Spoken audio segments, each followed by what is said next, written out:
Okay, here's the third part of Samora Machel's 1970 speech. Educate man to win the war, create a new society, and develop our country. So we're going to get into this. This will also include the conclusion at the end. Let's go ahead and jump in. 3. Revolution in education methods. It is obvious that we are to solve all the problems that face us successfully. We must use methods suited to our situation. To be effective, our methods must derive from our principles and practice. They must be based on that which constitutes our strength. A. Education in the mass line. Our chief strength, the primary cause of all we do, is the people. In solving our problems, we should rely on the people in defining our objective interests and struggling to achieve them. Only by following this line can we distinguish the essential from the secondary, the immediate from the long term, defining what are our interests and distinguishing that which belongs to the enemy from that which is ours. These principles also apply to our work in education. The chief characteristic of the situation in education in our country is the illiteracy prevailing among the overwhelming majority of our people, as well as the obscurantist practices caused by colonialism and superstition. The main battle in the field of education is therefore against illiteracy and obscurantism. If we are to succeed, we must mobilize the masses in this battle, making them aware of the need to learn and showing them the catastrophic consequences of ignorance. Without the active participation of the masses in the battle against illiteracy, it will not be possible to wipe it out. And without an understanding of the evils introduced by obscurantism, nothing will make them struggle against it. It is also by following the mass line that we define the priorities and establish the education program. How are we to know, for example, where we should devote the greatest efforts, whether in literacy teaching, higher education, training primary school teachers, or establishing secondary education? Should a pupil who has completed primary education carry on with his studies, or should he devote himself to teaching literacy?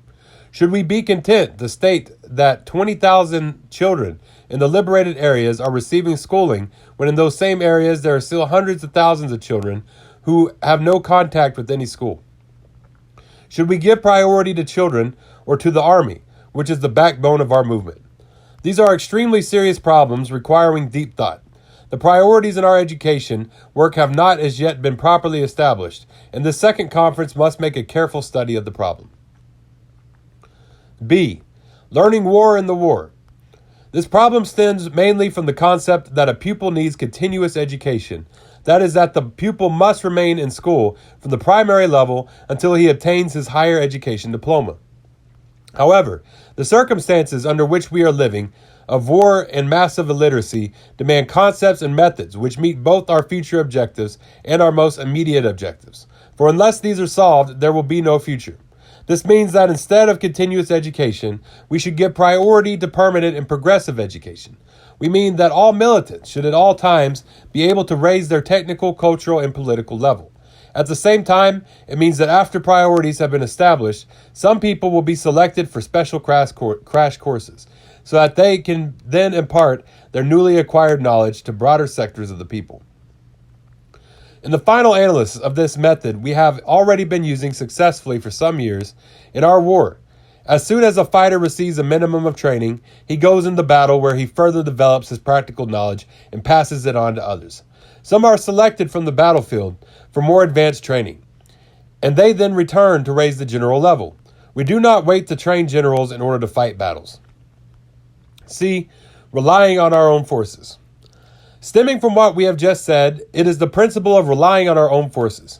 We do not wait for others to come and solve our problems for us. We do not wait for help from outside in order to face situations we come up against. We are all aware that to solve the problems of education and to prepare textbooks and programs, highly specialized personnel are required. It seems to us that the more productive use should be made of the higher cadres in education, both national and foreign. We feel that these people should devote themselves primarily to training and refresher courses for education cadres, the drawing up and supervision of programs and correspondence courses. In short, the program should be directed towards raising the general level, which is a fundamental need in our war. In line with this, we think it would be wasteful to use foreign teachers solely for teaching secondary school pupils, who will only be productive in the long term, when the very requirements of education calls for cadres with a minimal scientific base to teach literacy to children, the army, workers and cooperatives, and the militia. This approach might land us in the situation of some independent countries, which have a few hundred graduates on the one hand and a vast mass of illiterates on the other. Without the middle cadres needing to ensure a proper output from the highest cadres, it is like a house with a roof but no foundations. Let us pool our little knowledge, and it will add up to a great deal. Let us discuss frequently, subjecting our ideals and knowledge to criticism and practice, studying a lot, holding regional and provincial seminars to increase our knowledge and exchange experiences.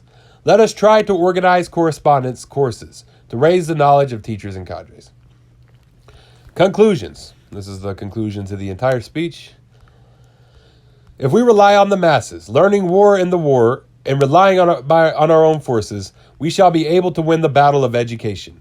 We have already achieved a great deal, and this second conference shows us the distance we have covered since 1962, when education meant only the Mozambique Institute and goodwill in helping a few militants in Dar es Salaam. Today, our education means thousands and thousands of children in schools in liberated Mozambique. Hundreds of teachers, adults studying secondary education, being reorganized, and about 200 Mozambicans following technical and higher education courses abroad. It is appropriate here to congratulate all the comrades who have made this reality possible, and in particular, to pay tribute to the memory of our beloved President Eduardo Chibambo Mandlane. We must also congratulate his wife, Comrade Jeanette Mandlane. I think that's how you pronunciated him. Sorry if I'm mispronouncing that. These two comrades were among the first to understand that the destruction of obscurantism, of ignorance, was a fundamental task in our struggle. May this conference, may the Department of Education and Culture put into practice the watchword we are here issuing: educate man to win the war, create a new society, and develop our country. The struggle continues, independence or death, we will win. Okay, yeah, so that's our first reading on here of Samora Machel. It's good stuff to understand the decolonizing of Marxist-Leninism's role in the decolonization of Africa. Definitely, we'll be reading some more Samora Machel. And thank you all for tuning in. This is Marxist Saw, Facebook, Twitter, Facebook Marxist Saw, Twitter Marxist Saw, YouTube Marxist Saw, TikTok Marxist Saw. And then y'all can hit me up, message me, or whatever. My Twitter needs more followers. Go follow me on Twitter if you can, And, just hit me up if you want something read, if you just want to talk. So y'all have a great day. Dodala go hai, ale wado.